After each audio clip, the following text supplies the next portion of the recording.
Go. Hey guys, welcome to the Vault. We are back with another episode of our continuing series of the MLB Flex. Today's victim, the Baltimore Orioles and their punchable bird. Hope you guys enjoy. Well, this is an interesting thumbnail. It's probably the most interesting we've had so far. Yeah. Nothing screams Leon Chen like your head applied to what is this guy? E Honda. Okay. From Street Fighter. Got it.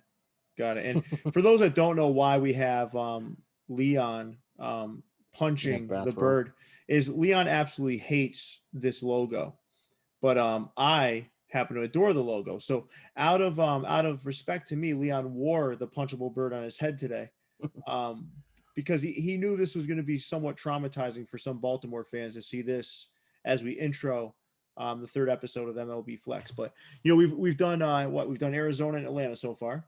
Yeah, and both were met with some pretty good thoughts and commentary from the folks out there watching. But I think this one's gonna be pretty good too. I mean, the Baltimore Orioles have a storied history. They have some great logos, even though one of them you don't like. And listen, let's kind of get into this, because I think there's some really cool stuff that we can all learn together about the Baltimore Orioles. Sure. So first up. Yeah, so the Baltimore Orioles started out as the Milwaukee Brewers, which I didn't even know until we started to prep for this. Yeah, for 1 year.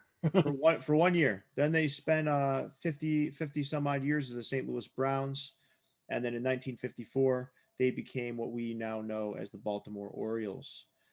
They play at Camden Yards. That is a ballpark that opened in '92, and I got to tell you, that's what revolutionized ballparks. That was the first kind of old meets new ballpark, and I got to tell you, it's probably my favorite.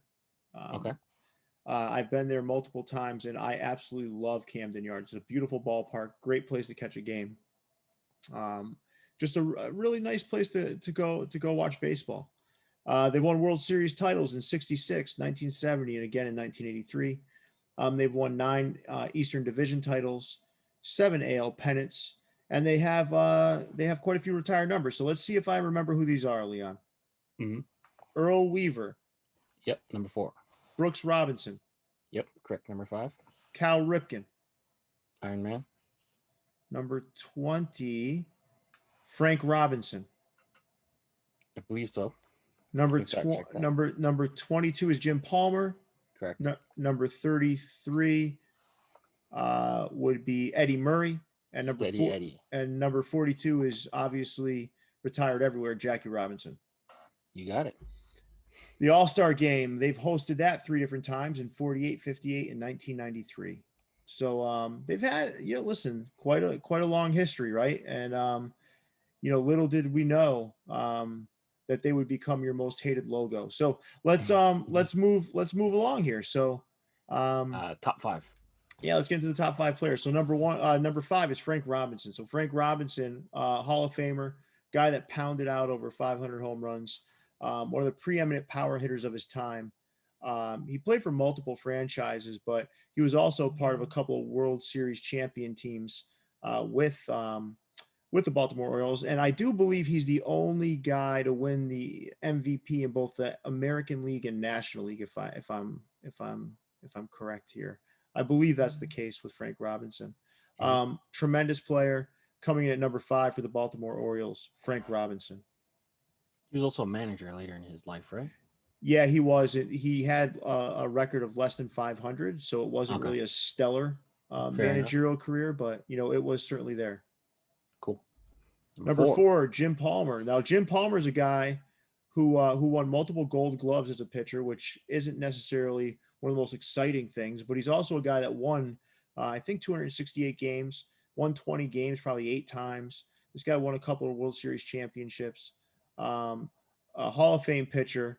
His ERA was well under 3. And this is back in an era where you did have some 300-game winners, but 268 was nothing to shake a stick at. A really solid pitcher. Well, I should say more than solid. The guy's in the Hall of Fame. But Jim Palmer, number 4. on the Orioles top 5 players list. Number 3, Steady Eddie Murray. Power hitting, 500 plus home runs, switch hitter.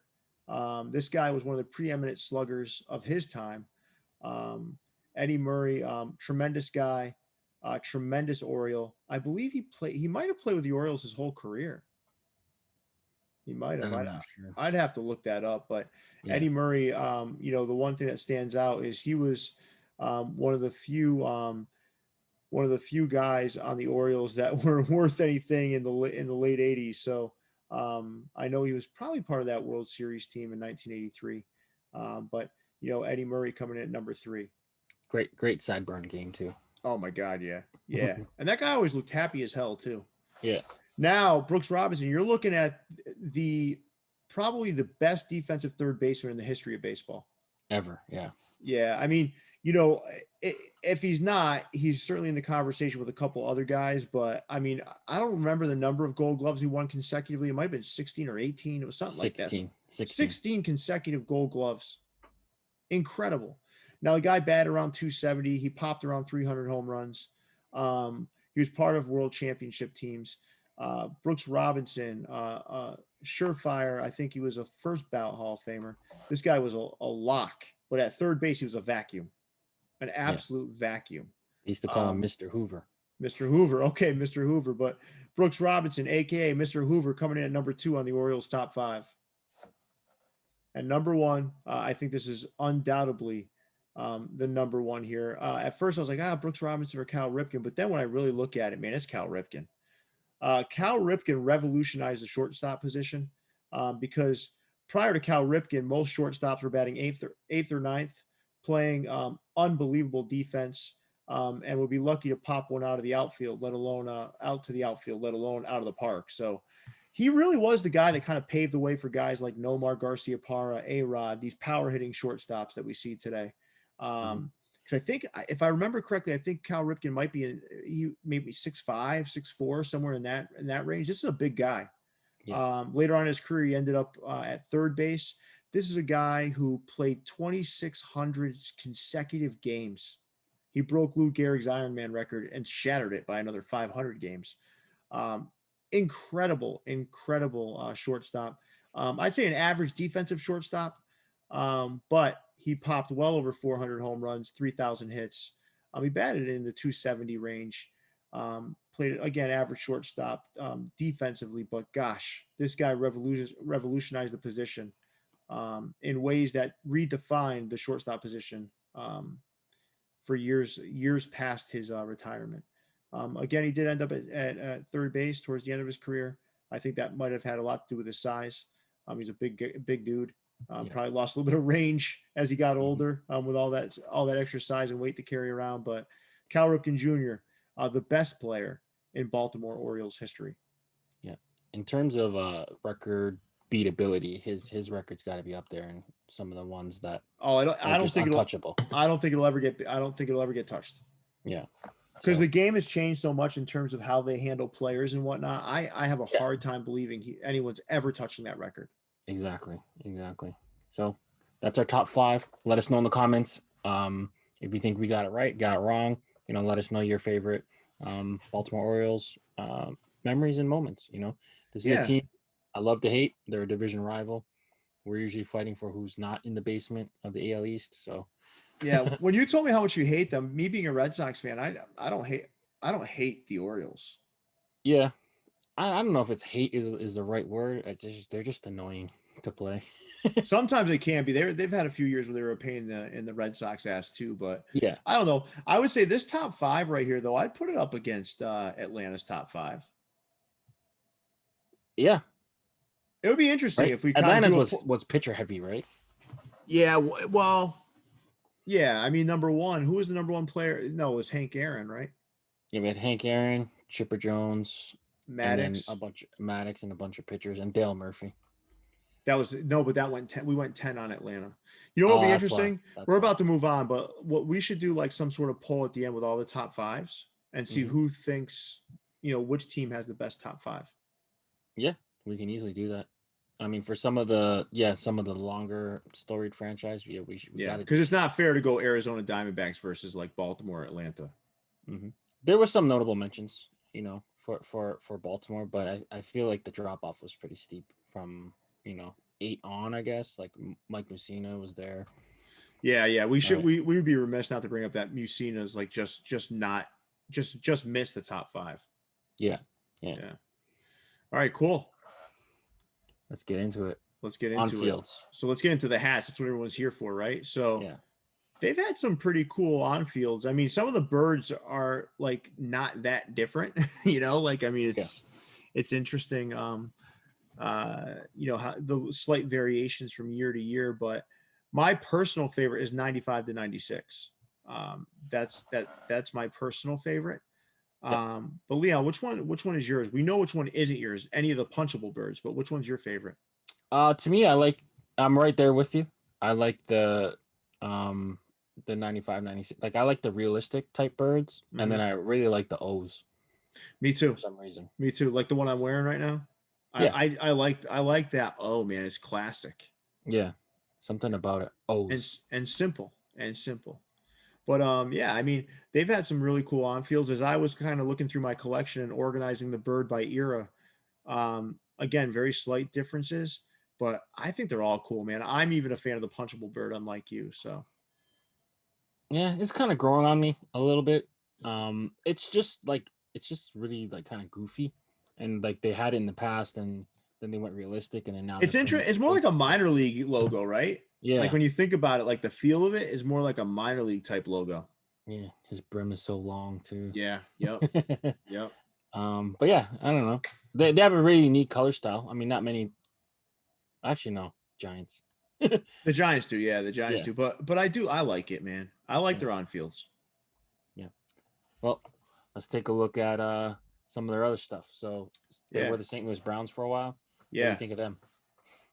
I like the St. Louis Browns colors, but I don't know enough really about like their logo history to really get too deep with it. Mm-hmm. But you kind of see in the background there, that was a Hat Club release, a white front with the little St. Louis Browns mascot there. I don't know. I much prefer the New Age Oriole stuff. Yeah. It's a team that was around for a while, but they don't really get a lot of fanfare. I don't know, maybe because they eventually become the Orioles, and the Cardinals were such a storied franchise. Maybe that has something to do with it. Maybe. But it's interesting because we have some St. Louis Browns like color flips with Cardinals, right? So we have some Cardinals hats that have the colors of the St. Louis Browns, which I think look pretty cool. But I don't know. I think the franchise wasn't really one of the real like powerhouses in that era.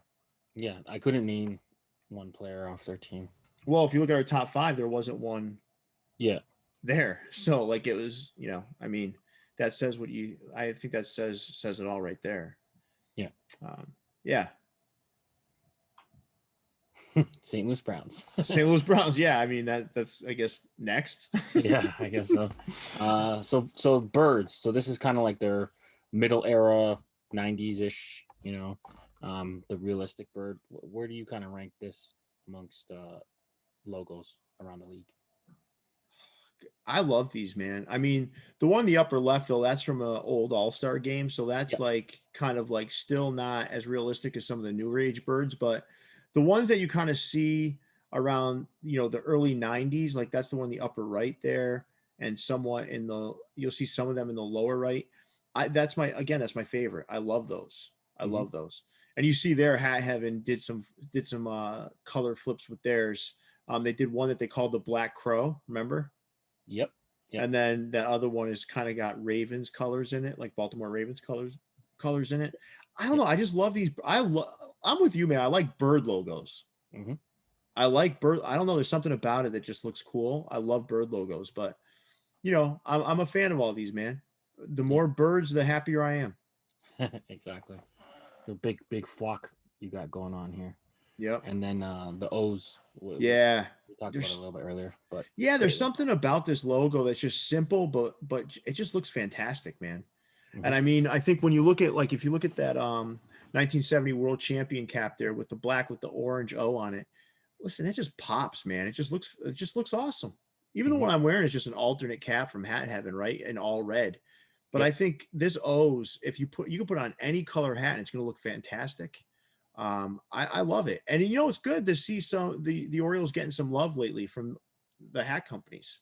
Because for a while they would be excluded from an awful lot of collections, be it Hat Club or wherever. They were excluded. You know, and now you're starting to say, all right, we should be using the Orioles in a lot more of these collections. And I've become a huge fan of the Orioles logos and their caps of late. And a lot of that's being fueled by what these hat companies are doing with the Orioles. Yeah. I think in the past, like there was like a couple teams that they just force fed us because they thought that those ones would sell. And now you're starting to notice that people are more willing to buy teams that they're not necessarily affiliated with. Yeah. You think about like Texas Rangers. Yep. Baltimore Orioles. Florida. Tampa. Florida and Tampa. Yeah, absolutely. I also think the Colorado Rockies. Yeah. Pretty much all teams. There's not many teams that don't really get made anymore. Minnesota Twins were another one that were excluded from a lot of things, and now you're starting to see way more of it. I mean, listen, I'm all for it, and the Orioles have been really showcased by a lot of hat companies lately, and I love it. All right. The punchable bird. So the punchable bird, man. I don't know, man. This logo is endearing to me. I know it bothers you. We talked about it quite a bit here, but it's endearing to me. I just love the logo, man. And I think a lot of it's because it reminds me of when I was a kid. You know, because I was a Red Sox fan, obviously, but I loved the different uniforms and stuff. And the Red Sox played the Orioles quite often. So I don't know. It just reminds me when I was a kid. And actually, that logo reminds me a lot of Cal Ripken. Really? So I don't know. Maybe for me, like just like a lot of traumatizing stuff happened while we were playing them, and maybe that's what they were wearing. I remember watching one of my heroes growing up, Roberto Alomar, spit in the face of an umpire. Oh yeah, Baltimore, having to play like Manny Machado all the time. Yeah, having them like we always would have like scuffles with them because Joey Bats would do bat flips and then they'd beat him and stuff like that. Buck Showalter was always an asshole. Showalter was my least favorite manager. He was annoying to me. He really was. So I just think that it just comes back to that. It's just like I'm just there's no good memories when I look at this logo that really, you know, that really like ties Leon, let's make today the turning point where you get over it. Yeah, I'll try. I mean, like there's no rivalry. There's no rivalry now. I mean, how about we just get over it?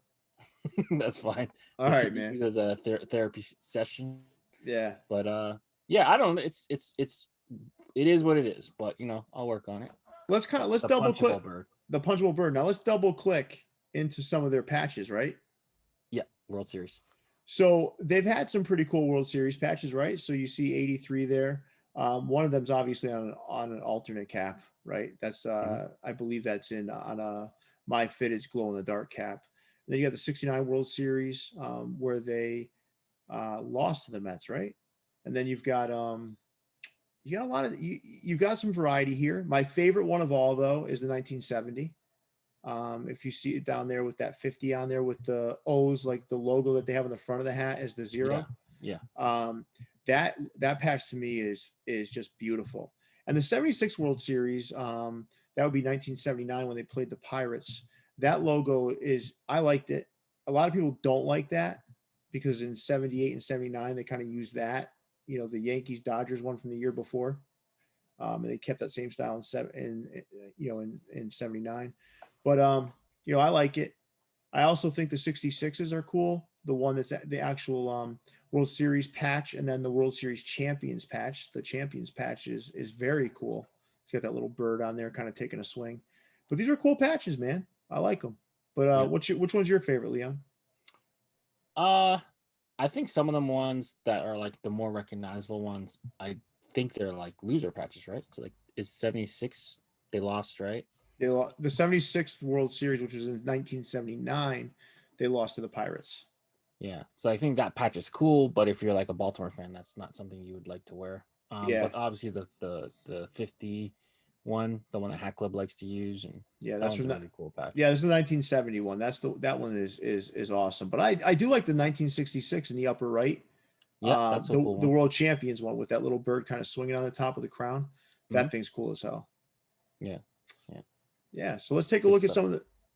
some of their All-Star game patches. So there is one All-Star game patch that isn't represented here, and that was in the 40s, but the 1958, and then you've got 93. So 93, man, that one's been everywhere lately. It's been Yeah. everywhere lately. Like But you couldn't find it a couple yeah, years ago, and now it's like the patch to use, right? yep. And it's simple, but it's a cool looking patch, right? I mean, it looks nice. It's just simple, but it looks good. 58's cool too. It's got a weird ass bird on there though. That's not a bird that I'm used to. That's a bird that looks like it just got beat up. So if that's if the punchable bird's the one you want to punch, this is the one that you did punch. Yeah, so 1958. I definitely prefer the 93 though. I just love the way it looks. Simple to the point. Yeah, that one's awesome. Yeah. And some anniversary stuff. Yeah, and the anniversaries, we did put the 50th there because that's also their 50th anniversary. It doubles as the world championship patch, the world champs patch, but also it happened on their 50th anniversary. So that's a really, really cool side patch. I think the 60th anniversary is really nice too. The 25th anniversary of Camden Yards is beautiful. Dude, these are some nice patches. Yeah. It's good variety. Yeah. You can still maintain their color palette really nice. In there, solid hats. Yeah. So which one do you like best here, Leon? I don't know. They're all kind of similar. Like they're all shaped kind of almost like a diamond. Yeah. Right off the hop, the 50th is the good one. I know I picked it for the World Series, but none of them really are bad patches, to be honest. No, they're not. I think the 25th anniversary Camden Yards in hand looks almost as good as the 50th anniversary 1970 World Championship patch. I do. That one's really nice.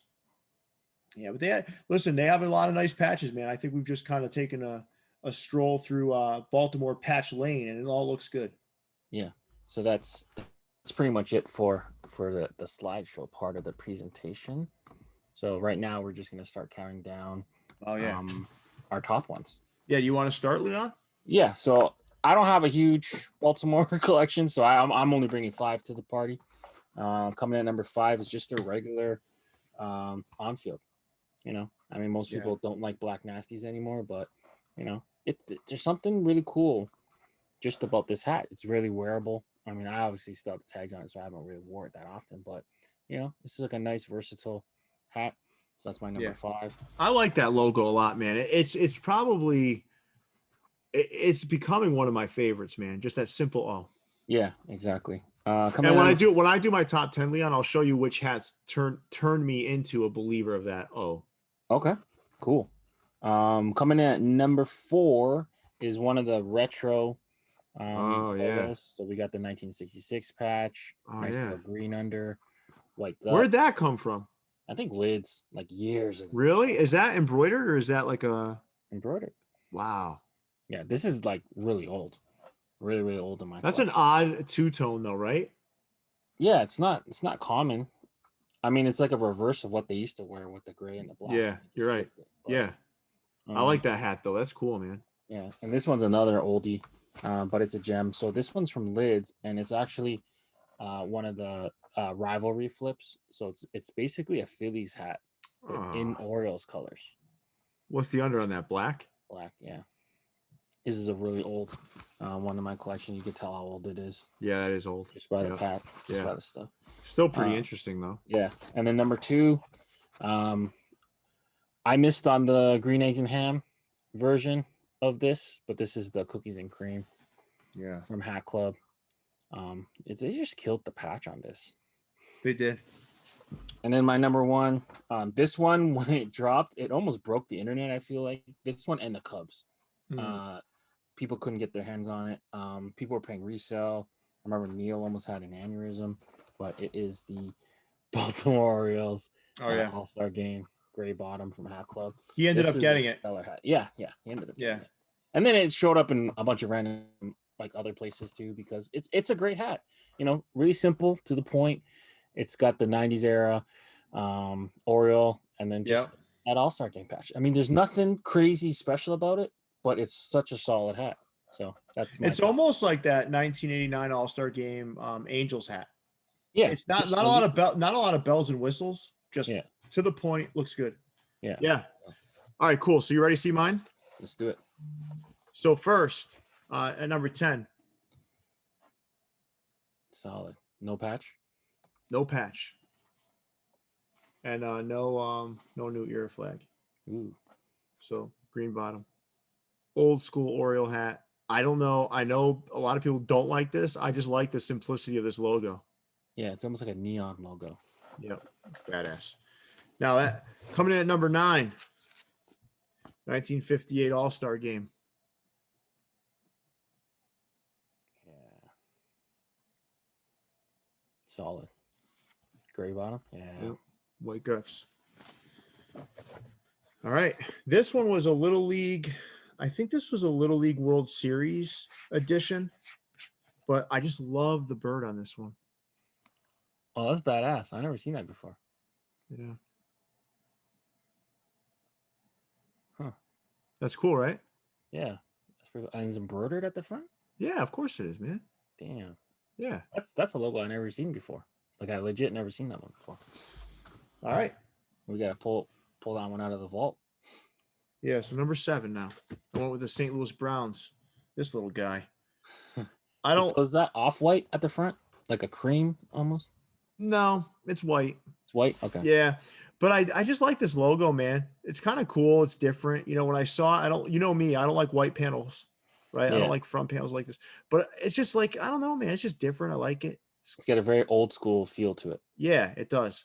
Now, would I have liked this on maybe a walnut cap or maybe, you know, some different color, probably, but I had to get it, man. The logo's unique. I don't have it in the collection. I'm like, all right, I got to get this. So number 6, my fit is off-white collection.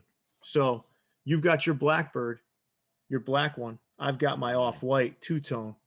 This one's solid. To me, this trumps Hat Club's version. Really? Yeah, it does. To me, it does. Fair enough.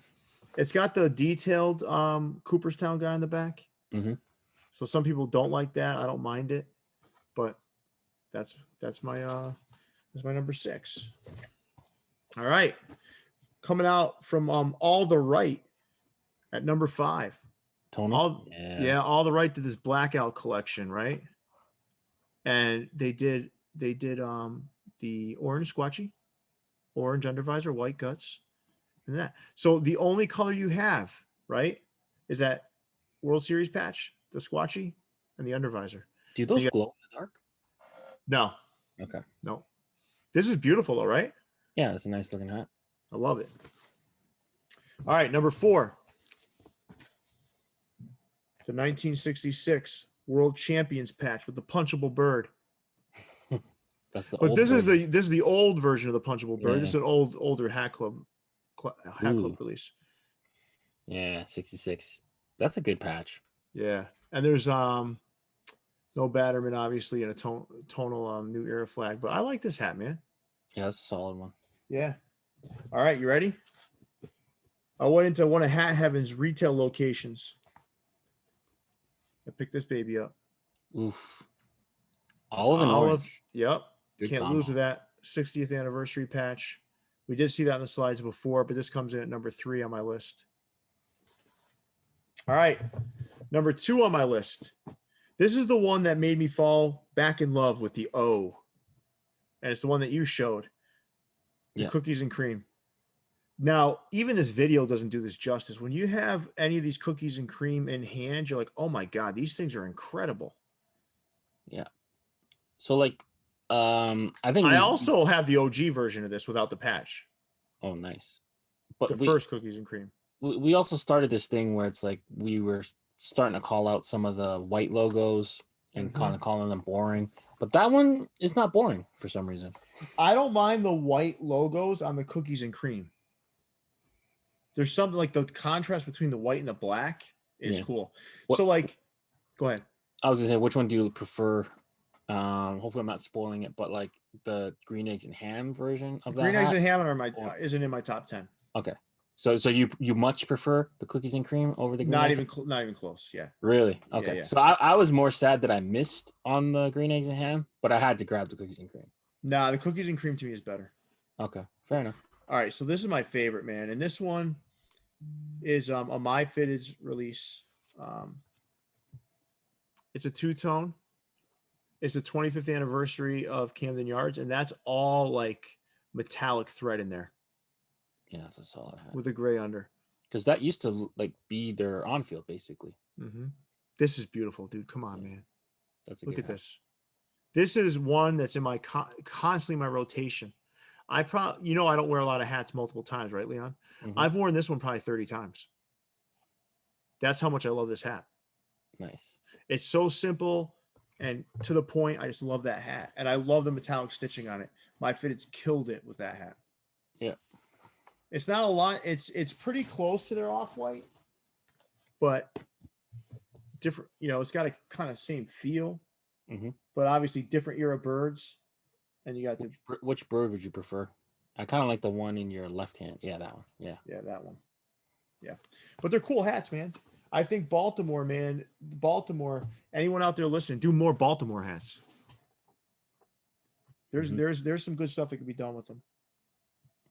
All right, cool. Well, Leon, that was like a little interesting trip we took through Baltimore. Yeah, that's a warm up because who we got next is going to be a big show. Oh yeah, Boston. Boston's up next. So Boston, I don't know how I'm going to do it, man. Maybe got anybody listening in the comments, if you have suggestions on how you'd like to see us do my favorite Boston caps, let me know. Like, do you guys like us doing it by logo, or do you like us breaking down each patch? Like, it's some teams is harder than others because of just the diversity in what they have, and it kind of depends on to what level people want me to flex. Yeah. Like, do you want a docu-series? Do you Boston want Part 5? do you want me to rank my favorite Boston patches? Do you want me to, in the comments, write what you'd like to see or how you'd like to see it done?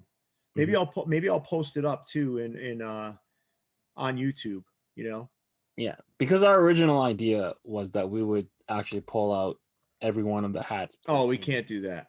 But then for Boston and Toronto, we'd be here all day, basically. Even me doing Toronto with you, I probably have 100 Toronto hats, Yeah. Yeah. But Red Sox, it's probably, I don't know, 600. Yeah. Our LA episode would be ridiculous too. Oh, LA would be crazy. We bought a lot of LA. Yeah. But yeah. Yeah. Well, listen, let us know in the comments what you thought about this, but also what you'd like to see with Boston. That would be fantastic because we're gonna need a little bit of time to prepare for that one. Yeah. A lot of players too. We can't just do a top 5 Boston. That's gonna have to be top 10. That's gonna be top 10. So like some franchise, we got to go top 10. I think Baltimore, when you looked at their top 10, there was a few that you're like, all right, this is getting a little weak. Boston, you won't have that. Atlanta, you didn't have that. The Yankees, LA, there's gonna be certain teams that you're gonna be like, all right, shit, surefire. Top 10. Yeah, you need 10. But all right, cool. Leon, you ready to take us away? Yep. Make sure you guys like, rate, review, subscribe to the channel. We love the support we're getting from you guys, but let us know in the comments, some of your favorite Baltimore memories. We'll be back with some more exclusive content later in the week, and look forward to doing the Boston episode for you guys. But until then, stay fitted. We'll catch you guys soon. See you everybody.